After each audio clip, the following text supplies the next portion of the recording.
Welcome to Team Leadership Radio. That's TEEM. Train, equip, empower, and mobilize leadership. I'm your host, Dr. Cecilia Martin. Thank you for joining me on this marvelous Monday. And I gotta tell you, folks, that I'm jumping right in because I have Miss Kiane with me tonight. That's Dynasta Cayenne Thomas, most notably known as Miss Kiane. Now, I know it sounds like the pepper, but it's spelled very differently. Kiane. Miss Kiane is an author, performer, facilitator, entrepreneur, and loves all things artsy. She's a native of Queens, New York, and was born to an African American mother and a West African father, so she enjoys the benefits of a diverse and rich cultural background, much of which shows up in her creative writing, performances, and presentations. As a performer, Miss Kiane has shared her poetry in several venues, including Busboys and Poets, Alice's Jazz and Cultural Center, Storytellers, the Synergy Center, and several faith based settings. She has produced a CD project, Permanent Impression, and a poetry video, Hearing and Seeing. She has authored two chapbooks, Think on These Things and Syncopated Hearts. Miss Kiane is also the owner of Cayenne Inc. Healing in the Pen, LLC, a creative arts company that uses poetry and creative expression as a platform for hope, healing, and social change. Welcome, Miss Kiane. How are you? I'm well. How are you? Ah, my gosh, I'm doing great. I'm so excited to have you here. I don't even know what to do with myself. Oh, I'm so excited to be here and honored to be here as well. Yeah, now you've also appeared on a host of podcasts and done some television appearances. Tell me about that. I know you worked with two different poet laureates, which is pretty impressive. Yeah, I have done a lot of different things here and there. I have, as you stated, been a guest on several podcasts, including definitely around the DMV area. So including um, Sojourn with Words. That's actually a cable television show that the poet Mhm. laureate of Prince George's counties, Sister Joy Alford, actually facilitates. I've been on that show. I have been a guest talking about poetry and creativity relating to the pandemic. I've been a guest in California on their podcast as it pertains to African American experience and as a poet. So it's a hodgepodge of things I've done in that regard. But I definitely have enjoyed, as you mentioned as well, working with other poets, other advocates, other activists, Mhm. I would like to say. Sister Joy, as I mentioned before, who is the poet laureate of Prince George's County. I am familiar with the first African American poet laureate of Alexandria City, Kaniki Jakarta. She just transitioned from that role, and Wow. also Prince Williams County, Kimby Miller. So I have a nice tribe of heavy hitters in my circle. I see. I'm waiting for you to become poet laureate one day myself. I don't know Yeah, how it happens, but you got my vote. yeah. I recently had a conversation with a candidate for, I believe, the commissioner for the District of Columbia, I'm sorry, for the AG for the District of Columbia. And we began to talk about the fact that DC's poet laureate passed away several years ago, and they've not replaced her. There's not been a replacement. So Wow. there's a hole here in that regard, and it definitely has been a conversation. Sounds like you're an answer to a problem. Perhaps. Now, Miss Cayenne or even Dynasta is a very unique name. What does Dynasta and Cayenne mean? um, uh, this is so funny because I have spent my years giving multiple answers to this question because my name Mhm. is so unique, and either it is, "Ooh, that's different and that's nice," or it's, "What the world is that?" I get either one of those responses. And so I have usually vacillated or between two answers to the definition of my name Dynasta. One being, it's a derivative of dynasty, which is, we all know, as a ruling family, a governing family of a country or of an entity or enterprise. Mm-hmm. And vacillating between that definition and just the outcome of my mother's creativity. So I lean more towards the latter, quite honestly. But I will say, without hoping not being too verbose, that Dynasty Cayenne actually is a very layered, the meaning and the name is very layered, and I think speaks well to who I am. So, as I mentioned before, the derivative of dynasty, a ruling family, Mm-hmm. um, or governing family, or a leading family, or leading a part of a leading entity. Um, and at one point, I was like, that doesn't apply to me. I don't even have any biological children to have this concept. But I do come from a family of women who have been leaders, who have been pioneers, who have been warriors. Literally, Mm-hmm. Rosa Parks is my grandmother's first cousin, and we all know that the movement that she initiated, that we are still very much a part of to this day. And even though her refusal to get up on that day was probably just a moment that she was having, it sparked a movement and a transition and a cause that we're still, very much a part of today. And thereafter spent the rest of her life till her dying days actually fighting. And so that you have an example there. On my father's side, uh, Mm, amazing. Ya Asantiwa is the warring mother, queen mother, the warring queen mother. She's a warrior, and Mm-hmm. she is the queen mother of the Ashanti tribe. The Ashanti tribe is from which I am a member of, and is said to actually be a descendant of Ya Asantiwa, who again literally was a politician, an activist, a warrior, a female warrior, went to war and won and definitely Mm-hmm. saved lives. And then even my grandmother on my maternal side, we was just living a life of legacy where she never stopped recreating herself. And I think at the end of and I spent a lot of time underneath my grandmother. So, she primarily raised me. So I take on that part of the definition, being a part of a lineage of women who are leaders and passing down that concept and that perspective of taking charge, leading, warring, advocating, things of that nature. And Dinah, however, also means judged or vindicated Yes. by God. So even as a leading family, a leading entity, having the authority in that area, but also resting in the vindication of God himself. Um, Cecilia, Dr. Martin, rather, I will tell you, I've never really looked at my middle name until most recently. Mm-hmm. And it actually is very, very, very befitting. It's an English name that means deity or enlightened. And Wow. there is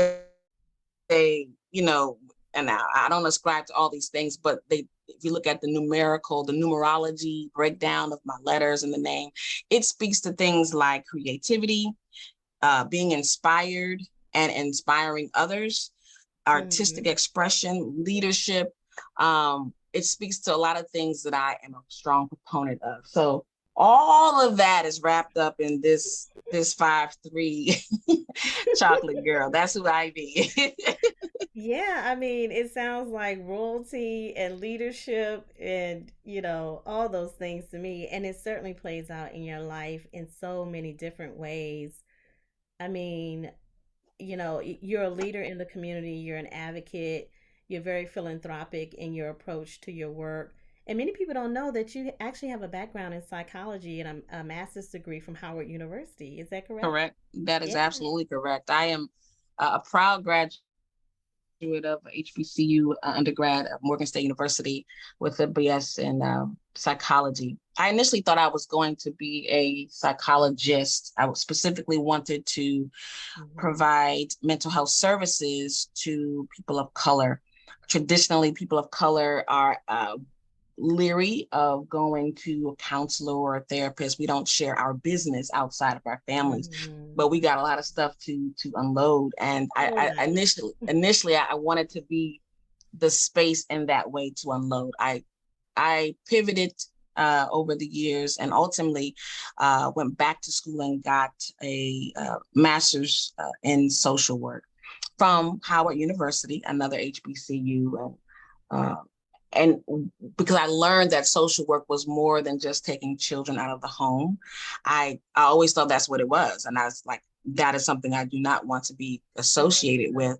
But I was able to learn that, actually social workers are all over in every aspect of life. They are lobbyists, they are community organizers, they work in corporate America as mediators and being able to negotiate contracts and bringing different heads to the table and being able to have and negotiate and navigate conversations.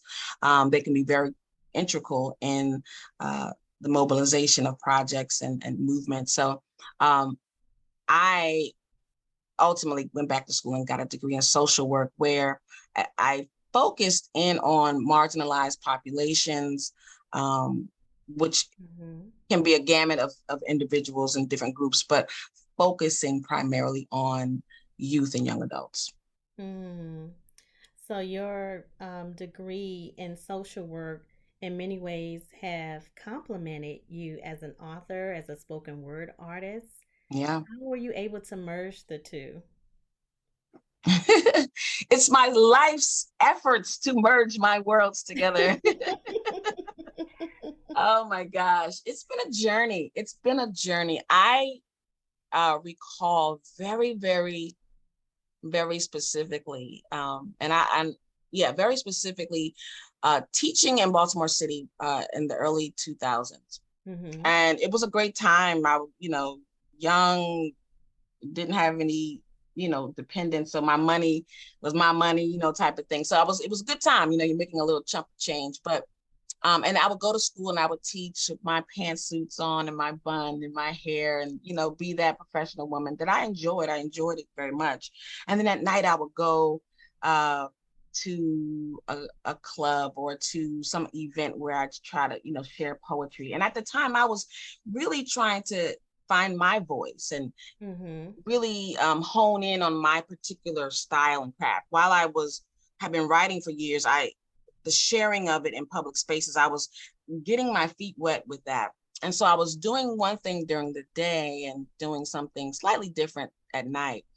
And I remember during that season, I really was like, I have to find a way where what I do at night and what I do during the day is the same thing. And so I spent several years working towards that. And, through many iterations of that, of course, working as a professional helper, as a social worker in the human service field, and still finding myself doing a little bit of that. But everywhere I landed professionally, whether working with precariously housed young adults, working with severely mentally ill preteens, working in several settings, even before getting into the professional world, working in the procurement department of Morgan State University, wherever I found myself, there was an outlet of creativity. My coworkers in the warehouse, they got a newsletter. I know they didn't care, but I was giving them a newsletter that I put together on that Microsoft Word, software. When I was working with the homeless young adults, I was putting on programs where they would come to hear about life skills, but it would be done in a creative way. And I was putting out newsletters there as well. So everywhere I found myself, this was seeping out. So the more I did it, even in my professional world, the more I was finding my niche and my voice. And so fast forward a little bit there, and I've worked in, again, several settings, being able to work in the District of Columbia and DC government agency, and just really being able to work with a lot of great people. But again, everywhere I went, even as a social worker doing assessments for our young people, I was also asked to do a spoken word poem at an event. I was also asked to go to the parent retreats and do workshops on how to express yourself.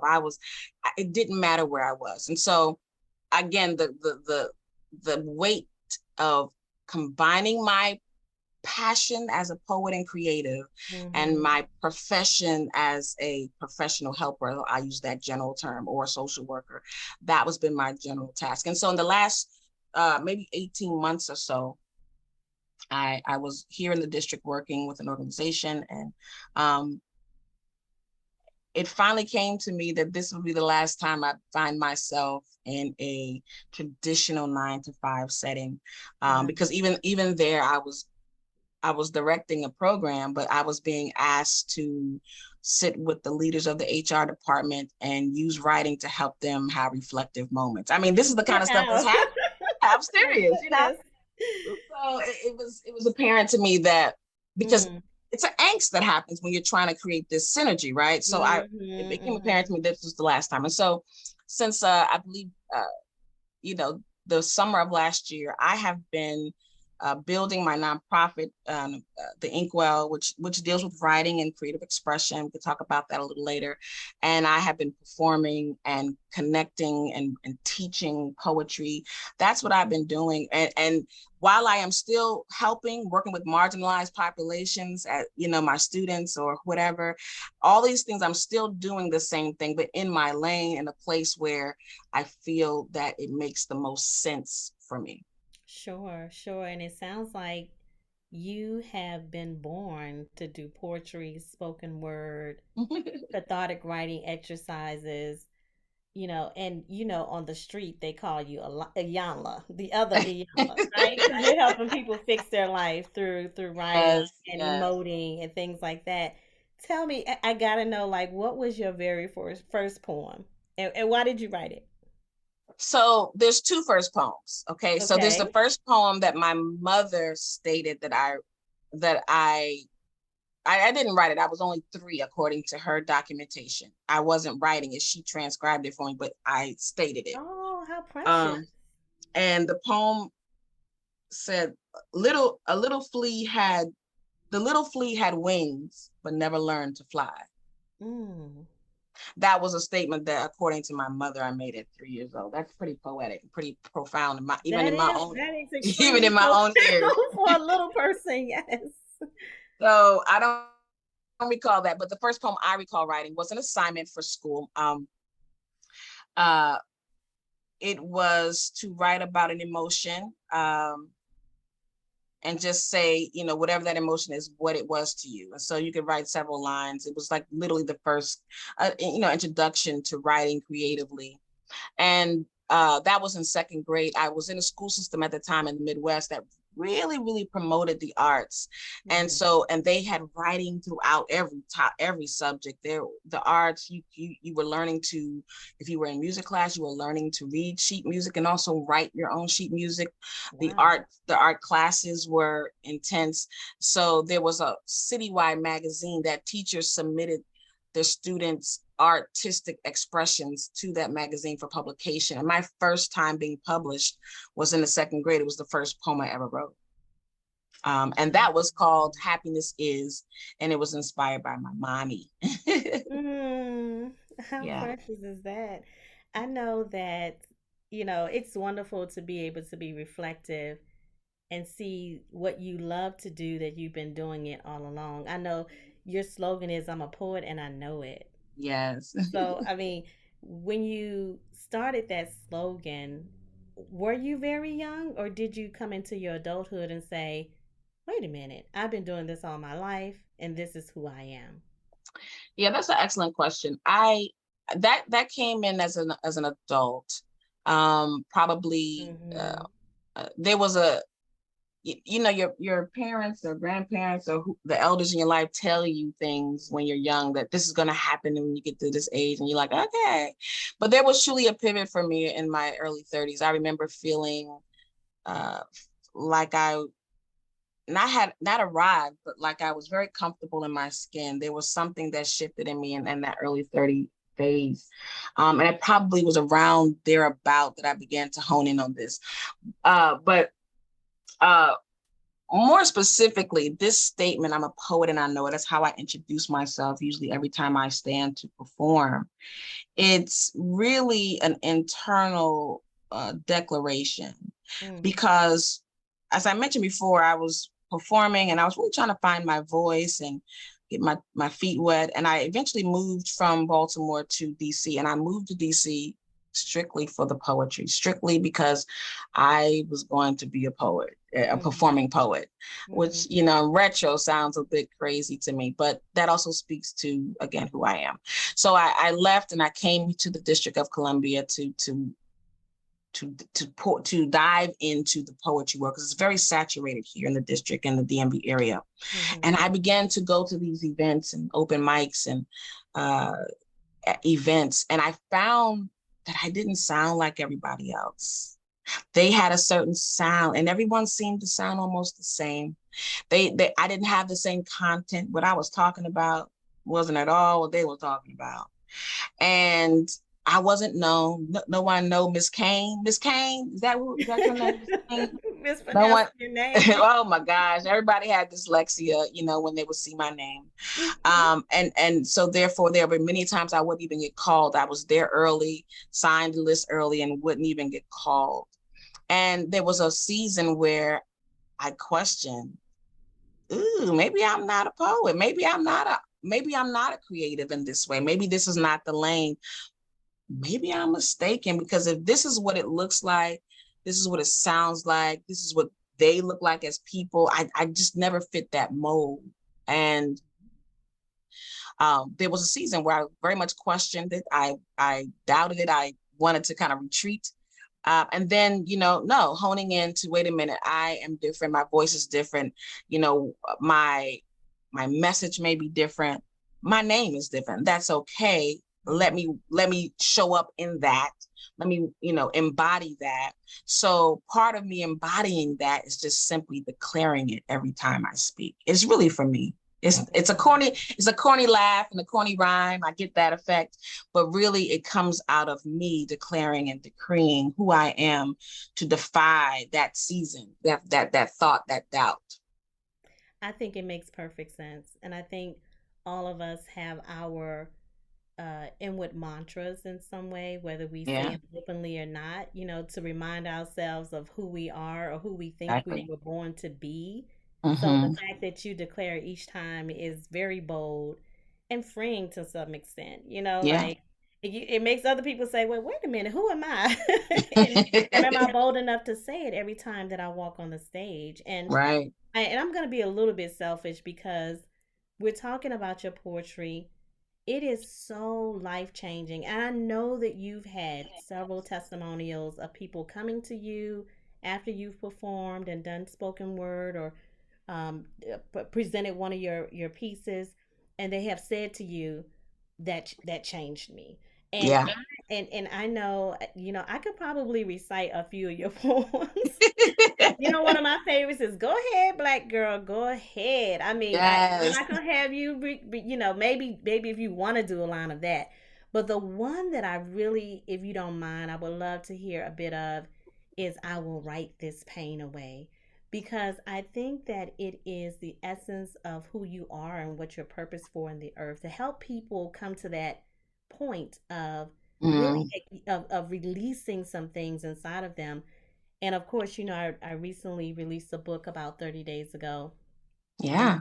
Incarcerated, Awesome. Escaping the Prison of Your Mind. And you know, I've talked about writing this book for several years. And Yes. I Yes. remember you telling me, remember, you're going to have to go some places. This was your Ayala voice, you know, like, remember, you're going to have to deal with some stuff. Yeah. And literally in the midst of writing the book, I remembered your poem, "I Will Write This Pain Away," Mm. because I had to go there. You know, I had to go there and get out of it. And I did that through the writing. If you don't mind, could you give us a little bit of that so people will know what everyone else is experiencing in California and in the DMV area, Washington D.C., Baltimore, all these different places that you travel? Sure, sure. Um, this is excellent. This is a piece actually is called Give Me a Pen. Um, and you set it up very well. I don't feel so well. My heart is heavy and my soul don't know that it indeed will be all right. There's a dagger of disappointment dangling from my right shoulder blade, arms too fat to reach around and pull it out, pain too real to pretend it away. And my eyes are bag holders filled with last night's tears. And my cheeks are round rocks flowed upon by today's new tears. My stomach, it flips and turns, it flips and turns, it flips and turns like a riddling deprived break dancer, and the room is spinning like records on a turntable manipulated by life, the DJ. Ooh. No water or cold compress needed here. Just give me a pen with a permeable surface, and I'll write this pain away. I'll write the dagger right out of my back, and with my pen, I'll drain wet hopes filled with soggy dreams, and from my ducts will flow poetry that liberates and sets the captives free. Yes, even me. I'll elevate my legs on metaphors and monologues, redirecting settled blood from my legs into my thighs, from my thighs into my buttocks, from my buttocks into my torso, through my spine to my brain, back down again into my arms and into my fingers, my pen gripping fingers. Give me a pen and I'll write this pain away. Poem. Oh my gosh. Woo! I gotta do my. That's how they Little do it. snap. Yeah, Yeah, yeah, yeah. my snap up, as they do in the poetry world. Oh my goodness, that is so powerful, and it makes you wonder because I remember several other poems that you've done where the imagery is so real. Like I forget the name of it, but there was one where you were talking about I think it was grass don't grow in the ghetto, Yeah, yeah, and the imagery was so real. I could see it. I could see the street lights. I could see the broken glass. I could smell the scents that you were describing. yeah. Where in the world do you get your inspiration? I mean, is this a reflection of your life? Quite honestly, it is in a lot of ways. Inspiration for me is any and everywhere. That piece that you're referring to, Grass Don't Grow in the Ghetto, that is exactly the title, was inspired by me walking my dogs in an urban community. Um, and also inspired by what was happening at the time. That was actually dedicated to Michael Brown. So it's a Wow. combination of my expression for what I was feeling during that time, but also what I see and what I was seeing while walking my dogs. Inspiration, I have come to learn has, what's the word, changed over time for me. When I Mhm. first began to write, not as an assignment or silly fun. When I first began to write on my own volition consistently, like in my journals or writing poems in my notebook, it was out of pain. Pain was my inspiration. The Mm. feelings of abandonment, feelings of isolation, feelings of loneliness, feelings of suicide, that that was my inspiration. Pain was the inspiration. And at some point, pain wasn't the only inspiration, right? At some point, it transitioned to um, uh, light and coming out of this dark place. My faith, my relationship with God has definitely been an inspiration. My experiences in my faith, good, bad, and ugly, have been inspiration.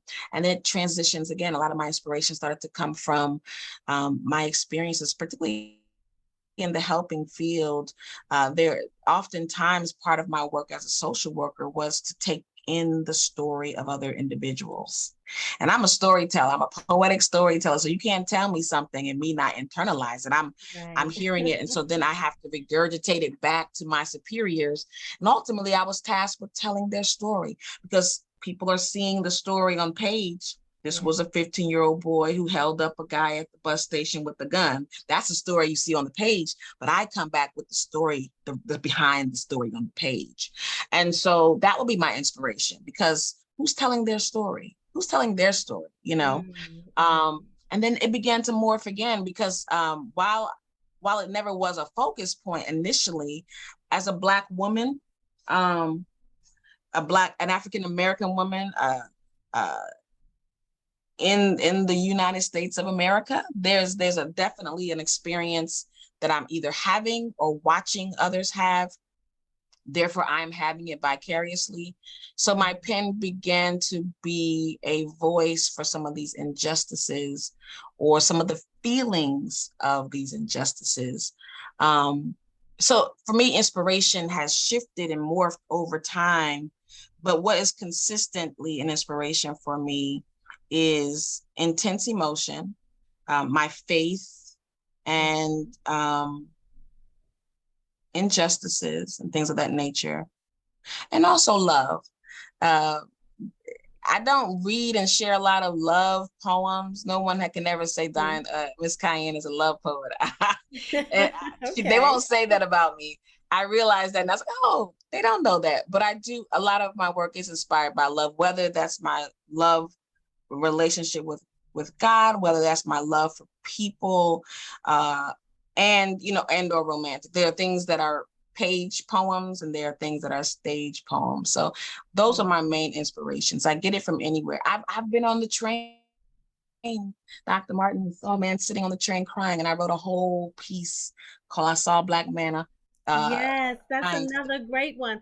Yeah. Listen, I am so sorry. You need to do a whole show, like one man show of your pieces across this country, because some of these pieces, as you said, you're telling other folks' story, Yes. the ones that they can't tell for themselves. Exactly. Yeah.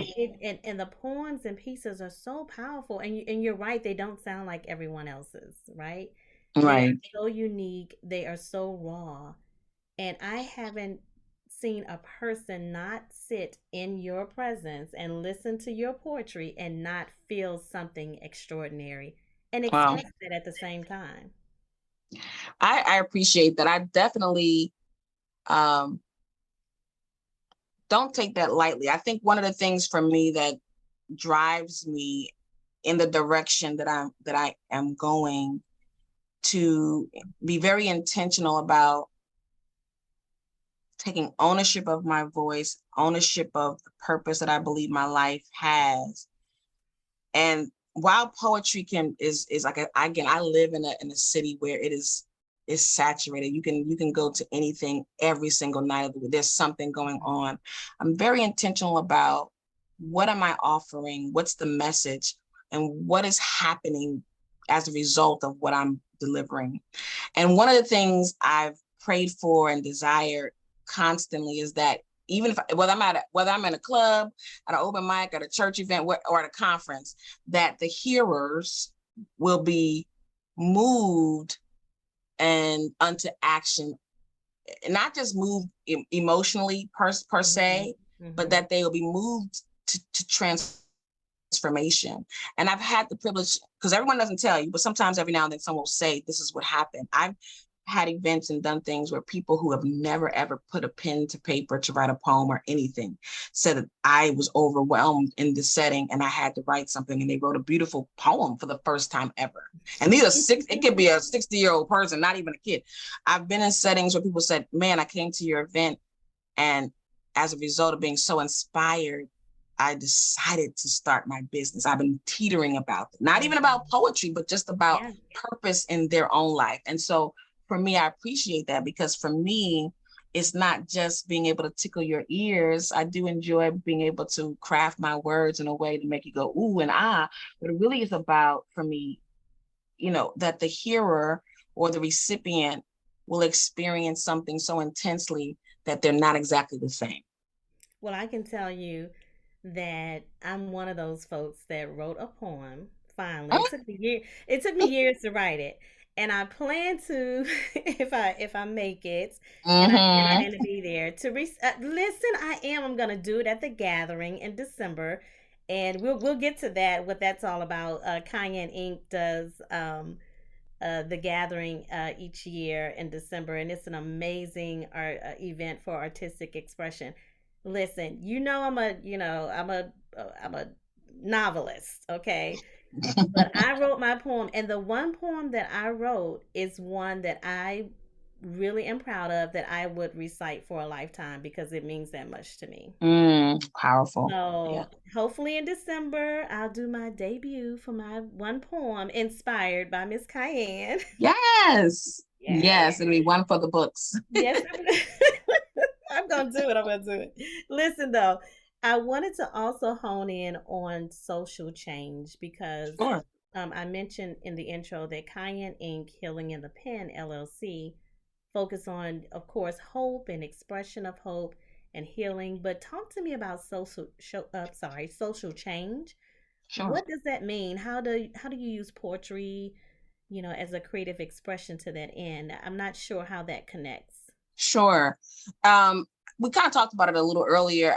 I spend so much time figuring out how to, again, combine my passion as a poet and my Mm-hmm. profession as a social worker. And social workers are agents of change. That's the definition of a social Okay. worker. Yeah. And so whether even in my work as a profession, working with youth and young adults, working with homelessness, working even in schools, what have you, that's my, I could have different tasks and job and roles and titles, but the core of it every time was to be an agent of change, to facilitate a different quality of life, to intervene with services where there may have been a crisis, which again can create change. And so for me, what it means to hope, healing, and social change, a couple things. Again, that's that whole combination things. Wanting to be able to use the arts Mm-hmm. and creative expression as a way to raise awareness around social issues that as a community we may have more power to be change agents than we have been doing. So you mentioned the gathering, Open Mic with the Cause, which is an annual event that Kiane puts on, where we have, it's an open mic, but we have a featured artist. Sometimes we have a spotlight artist, we have vendors, we have snacks and refreshments and hors d'oeuvres and things of that nature. And it's a really cool time. You never know exactly Mm-hmm. what you're going to get. I love that part of it, but it's really a nice time. However, it's called Open Mic with a Cause, with the intention of galvanizing the community together. The draw is, oh, so-and-so is going to be performing, or, oh, hey, I want to go perform. The draw is it's an artistic event. People will come for that. But when you get there, we want to raise awareness around a particular cause. And how we do that is we often partner with either an organization or sometimes individuals who's doing a really great work in the community to fight against or to undergird an issue that's been happening. We have been able to partner with multiple organizations. And again, usually it's been a youth and young adult organization or effort, partnering with Angel Tree, who Yeah. provides support to young people whose parents have been incarcerated. And I know that you were a part of that event during that year. And I know with your book, you could definitely can speak to that as well. It was a wonderful opportunity. In that case, we raised, I believe, funds. We wanted to give them a donation. Mm-hmm. In another case, we worked with an organization that, and it's escaping me, the name is escaping me right now, but the organization works with uh, youth who have been charged as adults and have been in DC. There is no federal prison. If you get sentenced to prison, you are shipped out somewhere all over the United States. And if a Right. young person is incarcerated as is charged as an adult and goes to prison, he or she will be shipped somewhere in this United States in a different prison system. Sometimes as far as Utah or maybe just in Virginia, it really just doesn't, you may not know. And so Mm-hmm. this organization follows those young people because it's unfortunate that they made really bad decisions. I'm never going to condone the bad decision, but they're still youth. And anybody knows anything about the development of a young person, you don't really fully develop until you're 25. So you got pretty much Right. 16-year-olds with 55-year-olds, in prisons across the nation. So Mm. this organization would follow them and write with them and encourage those young people to write poems and write and express. And then people like us in the community would read their poems and give feedback, and they'd mail it to them. And so it seems so simple, but when someone feels heard, that someone took the time to read their words, it empowers them, it encourages them, and they get enough strength to keep going until they can get back home. And then this organization continues to follow them and support them in education. In that sense, it was about raising awareness about the laws as it pertains to youth incarceration, and raising awareness about this organization and how the community can simply do something. They don't have to give any money. Can you read someone's work and write a comment? That's all we're asking you to do. So we're raising awareness around these particular causes. And for me, that's a wherewithal to take the arts and bring light to social ills, but really help to galvanize the community to say, hey, I can make a difference in a meaningful way. I can do something in this sense. So that's one area where I'm combining it. The other area is my nonprofit, the Inkwell, which very simplistically, the Inkwell was established as an organization to help people heal, have higher levels of awareness, love themselves again by writing reflectively. Because ultimately that's why I started to write personally, and it saved my life, literally. And what I'm learning is, and I feel very strongly about this, if we could put writing and creative expression in this way in the toolbox of more young people, perhaps there'd be less school shootings, perhaps there'd be less cutting, perhaps I wouldn't choose drugs as a soothing mechanism. Maybe I'll go to my journal and write this pain away. Yeah. Maybe I, won't get suspended for beating down my classmates. Instead, I'll write and I'll get myself prepared. I'll begin to open my heart to a place where eventually I can now go get therapy. Because sometimes you can't go right to therapy. You gotta, therapy is work. It's work. You're not quite ready for that. You need pre-work to go to therapy. Exactly. Mm-hmm. And for me, that's social change.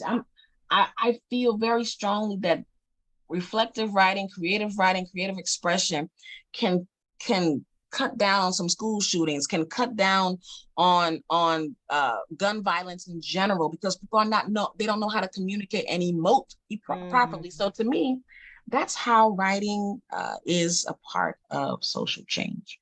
Oh my gosh, I totally get it. And I wish that you could take that message across the country, because it's so true. I believe with a lot of young people, half the battle is their inability to communicate and express themselves. And they just want to be heard. Exactly. At the end of the day, like any human being, it doesn't matter if you're 99 or 9 months old crying out for your mom, you just want to be heard. Yes. And so, I think this is a pivotal time in history, because we all saw Amanda Gorman recite her poetry at Joe Biden's inauguration. Yes. Ooh, beautiful. Yes. Now I call him Papa Joe because he's up in age, but we saw Amanda Gorman at Papa Joe's inauguration. And I was thinking back. A lot of people don't know that, or forget. My doctorate is in leadership, but my first degree, my bachelor's degree, is in English literature, because I love literature. So I love all things artsy as well. And to know that the Robert Frost was the first poet to speak at inauguration, I think it was for Kennedy. And then most notably also Maya Angelou was for, oh gosh, which president was that? Bill Clinton. Bill Clinton, yes. Yes, then Barack Obama had Richard Blanco, I believe his name is. Yes. And so recently we saw Amanda Gorman. Now, the phones were lit up among people who, everyone was texting like, oh my God, do you see this girl? And I remember in those circles and on those internet blasts, them saying, that should be Dynasta. That should be Miss Kiane. How did you feel? What was going through your mind in that moment when you saw Amanda Gorman reciting her poetry at the inauguration? Oh, I was it was so filling. I And don't she was even know if wearing your signature color, by the way. she was. Yes. She was. If I can be very transparent, there was a lot of emotion for me during that time. A lot. And I won't go into all of it because we can be here for another hour. But I felt very filled, like, you filled with pride, just filled Mhm. with um joy. I felt really good because I've been saying for quite some time, I want to see poetry mainstreamed. And Yeah. for me, this is and although we've seen, there's always a poet, not always, but often a poet that's presented at the inauguration. This was set a little different for me. And she's so young and a beautiful African American young lady. So it was like a moment of pride and also a fulfillment of something I had wanted to see. This is mainstream. And then, yes, I will be very transparent. I looked at that young lady and I still look at her and I said, man, I see myself. I Yes, see very much so. myself very much so.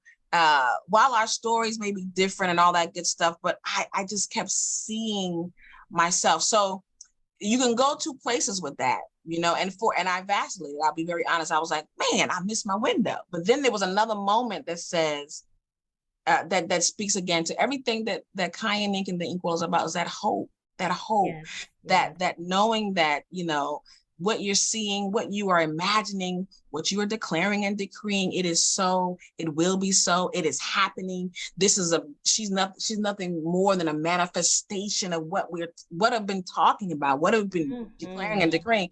So it was just a wonderful moment, not to mention her skill set and what I believe her task was for that day. Because remember, at that point, we just came out of January 6th, the takeover of the Capitol, and Yes, that's true. she had a task of unifying this nation. And this little Black girl, that's what she did with her poetry.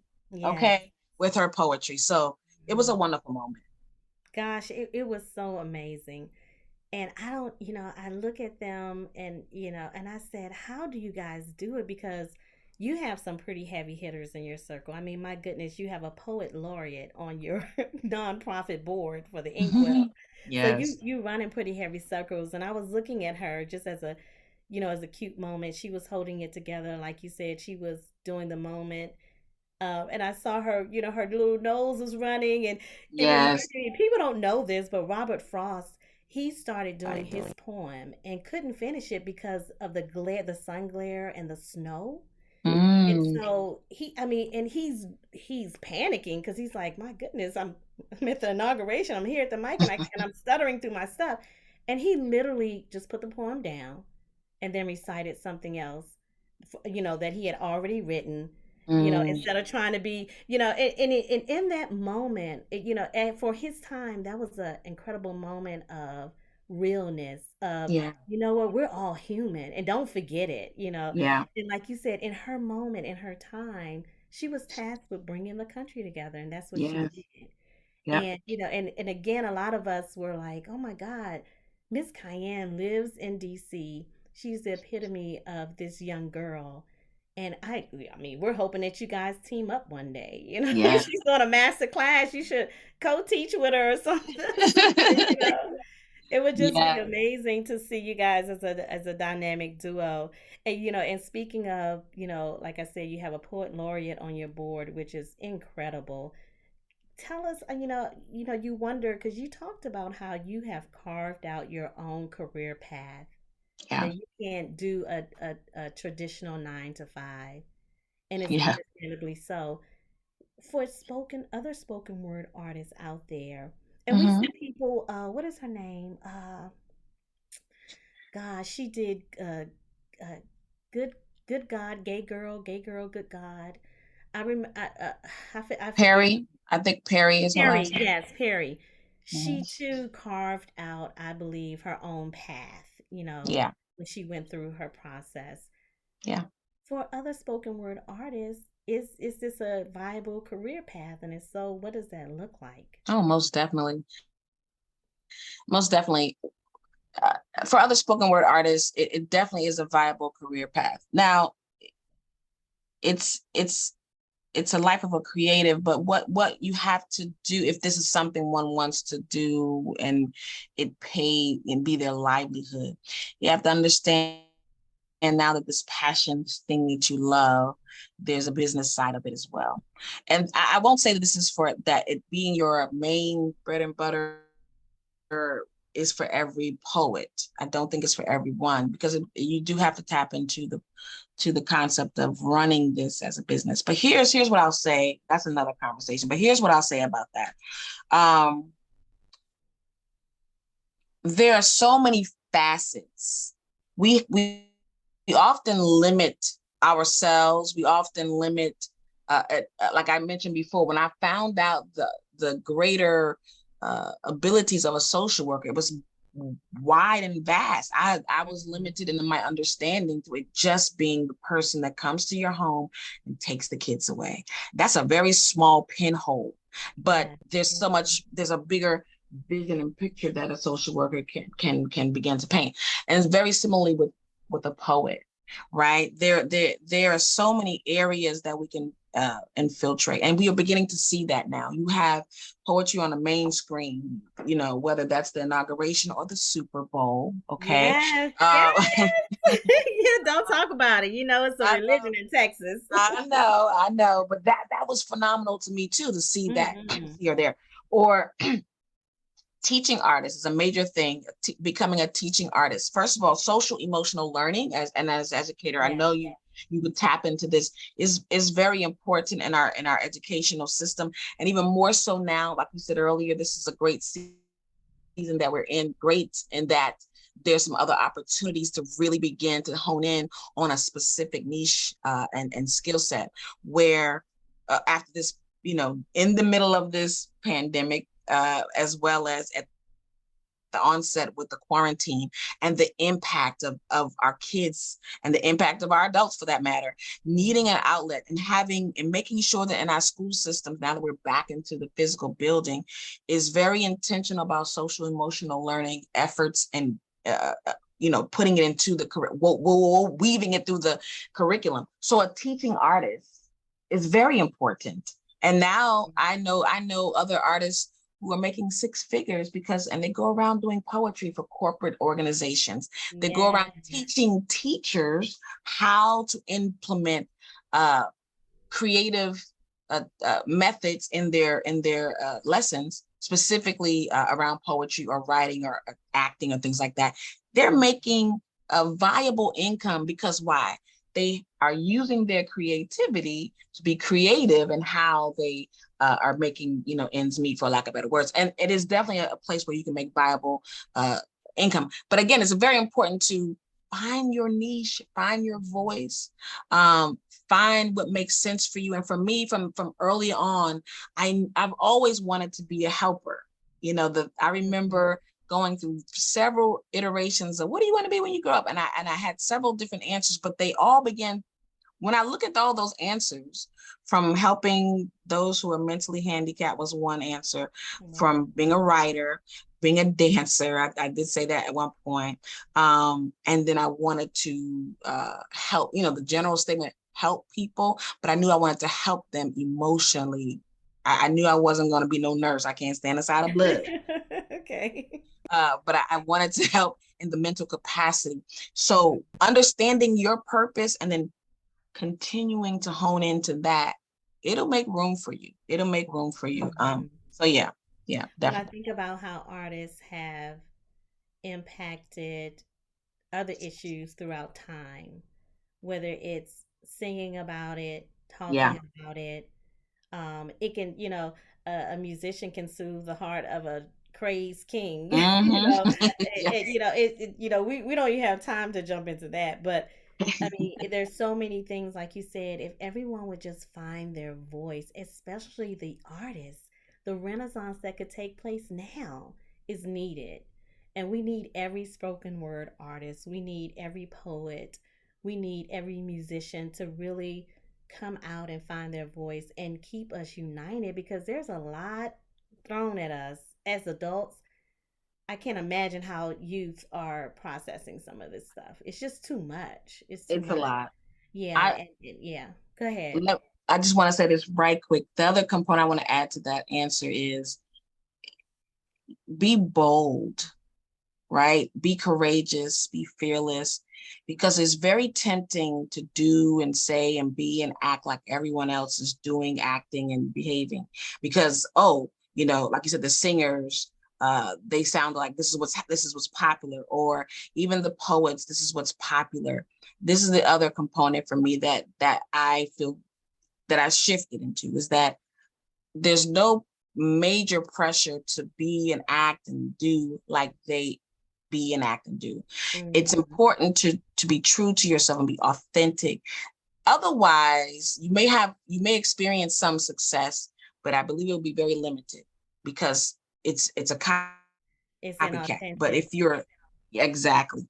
So that's important too, even if you're, a other spoken word artist, to want to delve into this as a career.